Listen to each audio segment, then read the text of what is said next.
안녕하세요. 119 레오의 대표를 맡고 있는 이승우입니다. 저희가 해결하려고 하는 거는 처음 시작했을 때와 지금 동일하게도 저희 브랜드의 이름인 레스큐 이치하더, 서로가 서로를 구하는 사회를 만드는 것이 목표고요. 처음 시작했을 때에는 이 서로가 서로를 구한다라는 개념이 작은 규모에서 시작했던 것 같아요. 소방관분들 만났을 때 암투병 소방관이 있다는 것도 처음 듣게 됐었고, 이 암투병 소방관분들이 뭔가 공무상상회라는 것을 인정받기 위해서는 굉장히 어려운 과정에 놓여 있다는 것을 듣게 되면서 저희 119 레오가 처음에 시작은 했었고, 이거를 사람들한테 어떻게 얘기를 해주지? 라는 고민을 되게 많이 했어요.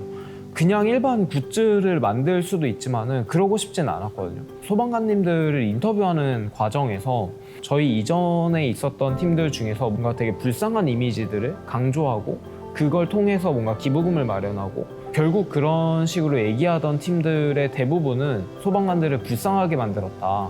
그리고 우리는 근데 불쌍한 사람들이 아니다 라는 얘기를 하시더라고요. 사실 소방관님들이 되게 용기 있고 멋있고 용감한 사람들인데 그걸 어떻게 표현하지?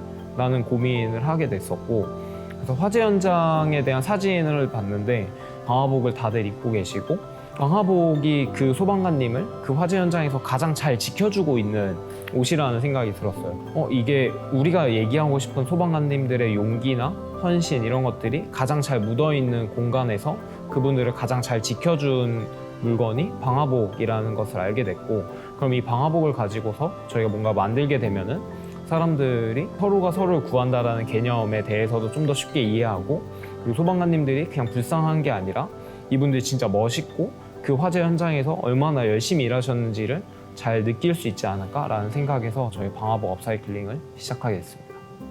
저희가 처음 시작했을 때 가장 많이 들었던 말이 너네가 그 조금 한다고 세상이 변하냐 이런 얘기를 진짜 많이 들었었는데, 꽤 긴 시간이 걸리긴 했지만은 실제로 우리나라 암투병 소방관들도 이제는 공무상상회를 인정받을 수 있도록 사회가 바뀌었기 때문에 이제는 확장을 해야 된다고 생각을 하고 있고, 사실 방화복이라는 것 자체가 선진국만 입을 수 있는 옷이에요. 그래서 우리나라도 2002년도 월드컵 할 때 그때만 하더라도 국내 소방관 분들은 이제 우비를 입고 화재 현장에 출동했을 정도로 굉장히 열악했었고, 지금도 전 세계에서 이제 방화복 없이 우비를 입고 불을 끄는 소방관들이 굉장히 많고요.